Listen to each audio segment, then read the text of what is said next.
Assalamualaikum warahmatullahi wabarakatuh. Alhamdulillahi rabbil alamin. Wassalatu wassalamu ala rasulillah wa ala alihi wa sahbihi wa man ihtada bihudahu, amma ba'd. Ya ayyuhalladzina amanu ittaqullaha haqqa tuqatih wa la tamutunna illa wa antum muslimun. يا أيها الناس اتقوا ربكم الذي خلقكم من نفس واحدة وخلق منها زوجها وبث منهما رجالا كثيرا ونساء واتقوا الله الذي تساءلون به والأرحام إن الله كان عليكم رقيبا يا أيها الذين آمنوا اتقوا الله وقولوا قولا سديدا يصلح لكم أعمالكم ويغفر لكم ذنوبكم ومن يطع الله ورسوله فقد فاز فوزا عظيما، أما بعد. إخواني وأخواتي في النار معاشر المسلمين رحمني ورحمكم الله وبارك الله فيكم. Walhamdulillah, senantiasa kita bertahmid kepada Allah atas nikmat yang kita rasakan setiap harinya, terutama nikmatul Islam wal iman, nikmat keislaman, nikmat keimanan, yang mana dua nikmat ini adalah nikmat yang lebih mahal daripada dunia dan seisinya, yang sepatutnya kaum muslimin berbahagia dan bergembira dengan kegembiraan yang luar biasa atas nikmat Islam dan iman ini. Dan mudah-mudahan Allah tabaraka wa ta'ala mewafatkan kita semua di atas Islam dan iman billahi tabaraka wa ta'ala. Kita lanjutkan kembali kajian kita mengenai tanda-tanda besar yang kedua dari bangkitnya hari qiyamah, al-qiyamah, yaitu tentang keluarnya Ad-Dajjal, Yang mana Dajjal ini, kata Imam Al-Qurtubi, disebutkan dalam kitab At-Tadhkirah, Dajjal ini memiliki banyak makna, yang disebutkan oleh para ulama tentang Dajjal. Tetapi Dajjal ini digunakan seringnya untuk istilah pendusta yang kedustaannya sangat-sangat banyak dan sangat menyebar. Yang mana Dajjal ini akan keluar di akhir zaman, yang menjadi tanda besar yang kedua dari bangkitnya yaumul qiyamah, hari qiyamah. Yang mana Dajjal ini telah diperingati oleh Rasulullah tentang akan keluarnya. Faqama Rasulullah sallallahu alaihi wasallam fin nasi فأثنى على الله بما هو أهله ثم ذكر الدجال فقال إني لأنذركموه.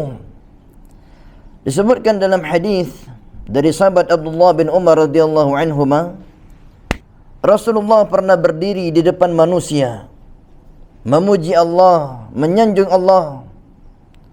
Maka setelah itu Rasulullah mengatakan, la'unzirukumu, sesungguhnya aku telah peringatkan kalian semua akan datang, yaitu Ad-Dajjal, yang menjadi ujian bagi manusia. Yang mana Dajjal ini adalah seorang laki-laki pendusta, yang penipu, yang akan keluar di akhir zaman. Jadi ini peringatan Rasulullah untuk kita semua, agar kita waspada akan kedatangannya, yang mana kedatangannya telah berhasil menipu banyak manusia. Dan kita sebutkan di sini kejadian-kejadian yang menimpa manusia sebelum keluarnya Ad-Dajjal. Yang pertama, di antara kejadian yang menandakan akan keluarnya Dajjal adalah banyaknya orang yang tewas atau mati atau meninggal dunia ketika kaum muslimin melawan bangsa Romawi. Bangsa Romawi. Ini tanda akan keluarnya Dajjal, yang mana disebutkan oleh sahabat Usaid bin Jabir, bertiup angin dari Kufah, datanglah seorang pria yang ucapannya hanyalah, wahai Abdullah bin Mas'ud, kiamat telah datang, dan seterusnya. Intinya dari hadis ini menjelaskan, mengisyaratkan bahwasanya kaum muslimin berperang dengan orang-orang Romawi, dan dikala itu banyak korban nyawa atau kematian, dan itu tanda yang pertama akan keluarnya Ad-Dajjal. Kemudian tanda yang kedua dari akan keluarnya Dajjal ini adalah banyaknya kemenangan yang diraih kaum muslimin dalam peperangannya. Banyaknya kemenangan yang diraih kaum muslimin ketika peperangan. Ini tanda yang kedua. Ini menunjukkan kaum muslimin di akhir-akhir zaman itu akan sering berperang. Akan sering berperang, dan akan banyak pertumpahan darah di tengah-tengah manusia, tetapi kaum muslimin lebih banyak memenangi peperangan tadi. Tanda yang ketiga dari keluarnya Ad-Dajjal adalah kaum muslimin akan menguasai Istanbul. Kaum muslimin akan menguasai Istanbul atau Konstantinopel yang akan dikuasai oleh kaum muslimin. Kemudian yang keempat, tanda keluarnya Dajjal adalah orang-orang Arab jumlahnya sedikit. Orang-orang Arab jumlahnya sedikit. Sebagaimana disebutkan dalam sebuah hadis, Rasulullah mengatakan, la yafirrunna an-nasu minad dajjal. Sungguh manusia akan melarikan diri ke gunung-gunung, fil jibal. Maka Ummu Syarik berkata, ya Rasulullah, di mana orang-orang Arab ketika keluar Dajjal? Maka Rasulullah mengatakan, hum qalilun. Orang Arab ketika itu jumlahnya sedikit. Hum qalilun. Itu menunjukkan kemungkinan orang Arab sudah banyak mati di medan perangnya, atau memang regenerasi orang Arab atau keturunan mereka itu tidak secepat dengan non-Arab, dan lebih banyak kematian daripada yang terlahirkan. Maka ketika jumlah orang Arab sedikit, itu tanda Dajjal akan keluar. Contohnya saja di Arab Saudi misalnya, banyaklah pendatangnya daripada penduduk aslinya. Kemudian kelima di antara tanda keluarnya Dajjal adalah sebelum keluarnya Dajjal ini, kata Nabi, manusia akan tertimpa kesulitan atau 3 paceklik yang dahsyat, yang mana manusia di kala itu, kata Nabi, mengalami kelaparan yang luar biasa. Dan itu terjadi bukan sehari 2 hari. Pada tahun pertama disebutkan Allah memerintahkan langit untuk menahan 1/3 hujan. Kemudian memerintahkan bumi untuk menahan 1/3 tumbuhannya. Jadi tahun pertama tumbuh-tumbuhan sulit tumbuh, 1/3-nya ditahan 1/3-nya. Langit tidak menurunkan hujan 1/3-nya. Dan kemudian pada tahun kedua Allah Subhanahu wa ta'ala memerintahkan langit untuk menahan 2/3 hujan, dan memerintahkan bumi untuk menahan 2/3 tanaman agar tidak tumbuh. Pada tahun ketiga Allah Subhanahu wa ta'ala memerintahkan langit menahan seluruh air hujan. Maka kata Nabi, tidak ada setetes pun air turun ke bumi. Ini menunjukkan masa-masa keluarnya Dajjal adalah masa kemarau yang sangat panjang.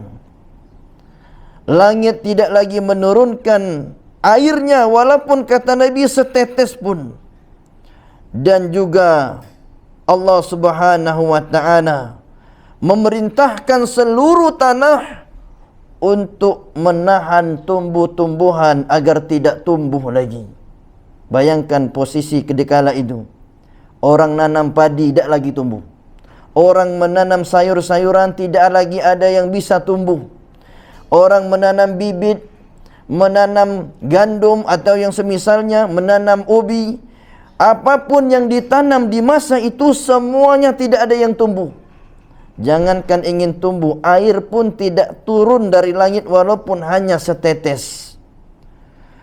Maka kejadian yang seperti inilah yang menandai akan keluarnya Dajjal, di mana manusia mengalami ujian yang berat, ujian yang luar biasa, yang akan dirayu oleh Dajjal agar beriman kepadanya dengan rayuan-rayuan, sehingga manusia banyak yang beriman kepada Dajjal dan kufur kepada Allah Subhanahu wa ta'ala. Kemudian pembahasan yang berikutnya adalah kita ulangi sedikit mengenai sifat-sifat Dajjal ini. Sifat dari sifat Dajjal. Yang mana Dajjal ini adalah laki-laki dari Bani Adam, manusia, keturunan Nabi Adam alaihi salam. Kemudian Dajjal ini adalah seorang laki-laki, Bani Adam, laki-laki, kemudian pemuda, umurnya masih muda, kemudian pendek postur tubuhnya atau sedikit bungkuk punggungnya, kulitnya berwarna merah, rambutnya keriting, dahinya lebar, lehernya lebar, matanya buta sebelah kanan. Adapun sebelah kiri, matanya ada daging tumbuh di atasnya. Kemudian tertulis di antara dua matanya atau di keningnya huruf kaf, fa dan ra yang dibaca dengan kafir, yang dibaca dengan kafir. Itu beberapa sifat yang bisa kita sebutkan tentang sifat Al-Masih Ad-Dajjal. Kemudian berikutnya mengenai macam-macam ujian setelah datangnya Dajjal. Ujian apa saja yang diberikan oleh Dajjal kepada manusia, sehingga mayoritas manusia mengikuti Dajjal, sehingga kebanyakan manusia mengikuti Ad-Dajjal. Yang pertama di antara ujian atau fitnah yang dibawa oleh Dajjal ini adalah Dajjal menampakkan di depan manusia membawa surga dan neraka. Jadi Dajjal ini berdiri depan manusia, berpidato depan manusia, menampakkan surga dan neraka di tangannya. Surga dan neraka di tangannya. Sebagaimana sebutkan dalam hadis, Ad-Dajjalu a'warul ain al-yusra jufalul sya'ri ma'hu jannatun wa narun fanaruhu jannatun wa jannatuhu narun. Dajjal itu, kata Nabi, bersamanya ada surga dan neraka. Barang siapa yang masuk surganya Dajjal, maka dia masuk nerakanya Allah. Dan barang siapa yang masuk nerakanya Dajjal, maka dia masuk ke dalam surganya Allah. Tetapi orang yang beriman dengan Dajjal lebih memilih surga Dajjal. Akhirnya dia pun akan masuk ke dalam neraka Allah tabaraka wa ta'ala. Bayangkan, di masa kekeringan, di masa sulit, tumbuh-tumbuhan tumbuh, ternyata Dajjal menyiapkan surga dan neraka.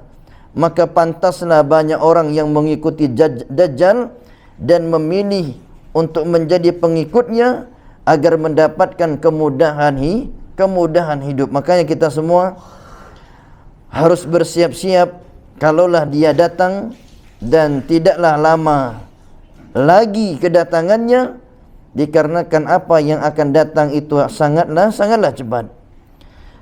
Kemudian yang kedua, di antara ujian setelah kedatangan Dajjal adalah Dajjal ini disebutkan dalam hadis Nabi bisa menghidupkan orang yang telah mati. Bayangkan ya, bayangkan ada seseorang datang di tengah kita, misalnya di sebuah rumah sakit ada 10 mayat misalnya. Tiba-tiba datang manusia, seseorang menghidupkannya lagi. Pastinya manusia akan terkaget-kaget dan kagum dengannya. Yang mana disebutkan dalam hadis, Dajjal membunuh manusia satu jiwa. Kemudian setelah dibunuh, Dajjal menghidupkannya kembali. Setelah dibunuhnya, Dajjal menghidupkan kembali orang yang dibunuhnya. Fayakhruju ilaihi yauma idzin rajulun huwa khairun nas. Maka keluarlah seseorang terbaik, kata Nabi, di antara orang terbaik, dan dibunuhlah laki-laki tersebut oleh Dajjal. Kemudian Dajjal bisa menghidupkannya kembali. Kemudian yang ketiga, di antara fitnah Dajjal setelah kedatangannya, Dajjal itu diberi kelebihan oleh Allah menggergaji manusia terbelah dua. Setelah terbelah dua, kemudian disatukan kembali dan bangkit kembali, hidup lagi. Begitulah kelebihan yang dimiliki Dajjal untuk menyihir atau mempengaruhi jiwa-jiwa manusia. Kemudian yang keempat, ujian yang didatangkan setelah kedatangan Dajjal adalah Dajjal itu memiliki kelebihan bisa memerintahkan langit untuk menurunkan hujan. Jadi langit itu diperintahkan oleh Dajjal bisa menurunkan hujan, dan bisa diperintahkan untuk berhenti hujannya. Bisa turun, bisa berhenti. Sebagaimana disebutkan dalam sebuah hadis, fayad'uhum fayu'minuna bihi wa yastajibuna lahu fayamuru as-samaa'a fayumtir wal ardu fatanbit. Maka Dajjal itu Nabi katakan bisa memerintahkan langit untuk hujan, dan bisa memerintahkan bumi untuk menumbuhkan tumbuh-tumbuhannya. Ini fitnah yang luar biasa, ya, ujian yang luar biasa, yang mana Dajjal ini memiliki kelebihan yang sangat bisa menyihir manusia, yang akhirnya barang siapa yang percaya dengan Dajjal hidupnya bahagia, akan terselamatkan dari kelaparan, akan terselamatkan dari kesulitan-kesulitan yang menimpa. Dikarenakan Dajjal bisa mendatangkan banyak kebaikan untuknya, asalkan dia ingin beriman kepada Ad-Dajjal. Kemudian yang kelima, di antara fitnah atau ujian setelah kedatangan Dajjal adalah barang siapa yang tidak percaya beriman kepada dakwah Dajjal, maka pasti hidupnya akan sengsara. Hidupnya pasti akan sengsara. Bahkan dikisahkan dalam sebuah hadis, makanan manusia setelah keluar Dajjal itu bukan lagi nasi. Ada yang tahu apa makanannya?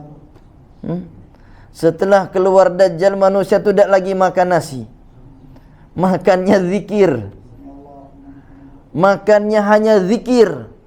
Kalau dia beriman, karena tidak ada lagi untuk mengganjal isi perutnya kecuali hanya berzikir kepada Allah. Karena bagi orang yang tidak percaya dengan Dajjal, hidupnya sulitnya luar biasa. Sampai makanan pun mereka tidak punya. Makanya banyak orang yang tidak tahan kelaparan. Tidak tahan, yang mana dulu memang tidak pernah puasa Senin Kamis misalnya. Tidak pernah puasa Daud. Tidak pernah puasa, tidak pernah susah. Tiba-tiba setelah kedatangan Dajjal, hidupnya susah, melarat. Dan akhirnya inilah yang menyebabkan kebanyakan manusia mengikuti seruan kekafiran Dajjal. Bahkan disebutkan dalam hadis, kebanyakan yang mengikuti kekafiran Dajjal ini adalah kaum wanita. Kaum wanita. Kenapa banyak kaum wanita yang ikut? Jangankan kelaparan sebulan ya. Kelaparan 2 hari dengan suaminya sudah protes dia. Apalagi kelaparan setahun. Apalagi kelaparan 2 tahun. Bisa-bisa suaminya diminta cerai. Belum lagi sampai sebulan sudah diminta cerainya. Makanya di hari kiamat, yang paling banyak mengikuti Dajjal adalah perempuan.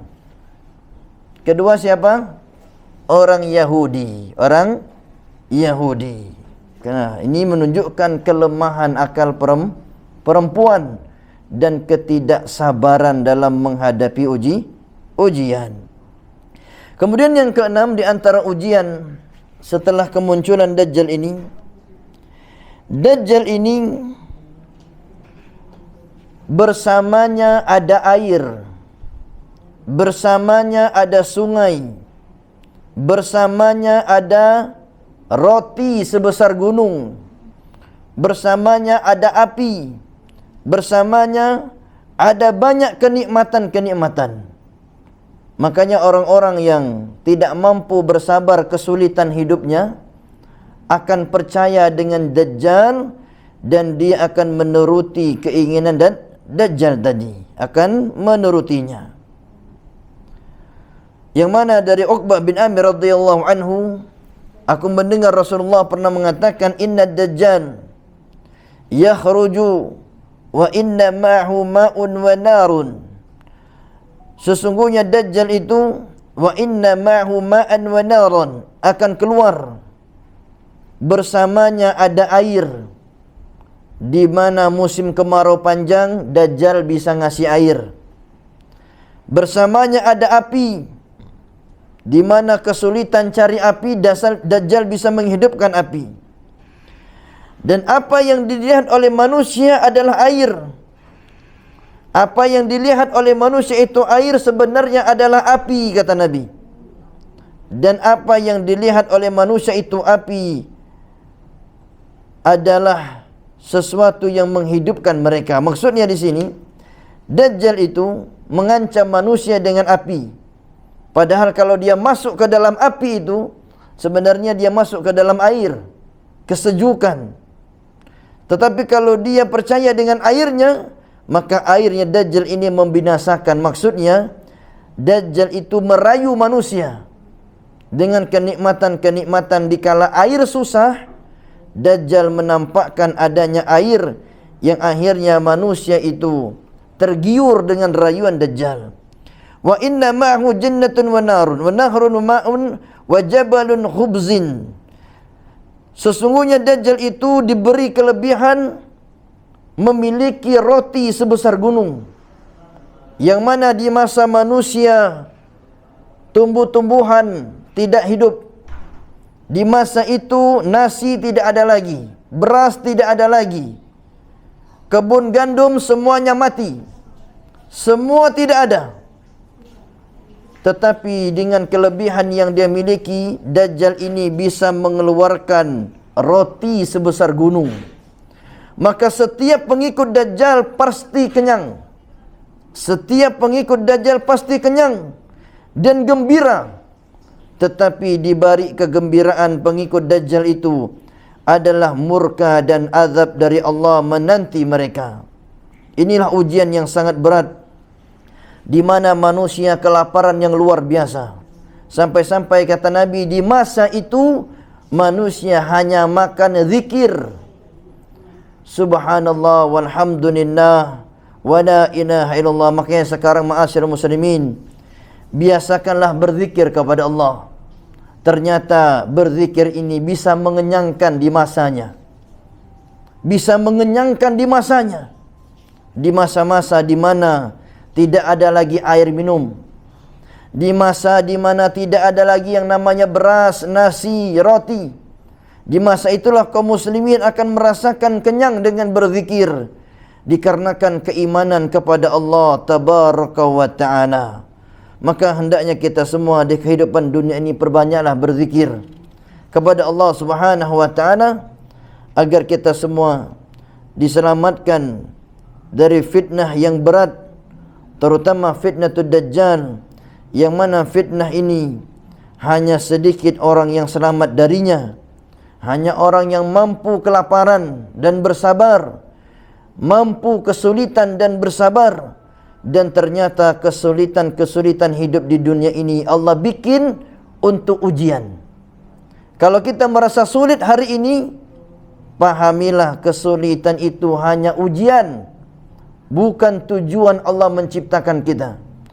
Allah menciptakan kita bukan untuk menyusahkan. Allah menyiksa kita bukan untuk kelaparan. Allah menciptakan kita di dunia ini bukan untuk mengalami kesulitan ataupun mara bahaya atau yang semisalnya. Tapi Allah menciptakan kita semua di bumi ini, manusia khususnya, adalah untuk diuji keimanannya dengan musibah-musibah dan masalah-masalah yang menimpanya. Maka sadarilah kita semua, Jangan sampai ujian atau musibah atau kesulitan hidup yang menimpa kita semua membuat kita lupa dengan Allah. Membuat kita lupa ternyata itu adalah ujian dari Allah. Hendaknya kita sadari semua itu adalah ujian, dan hendaknya kita hadapi ujian itu dengan sebaik-baiknya.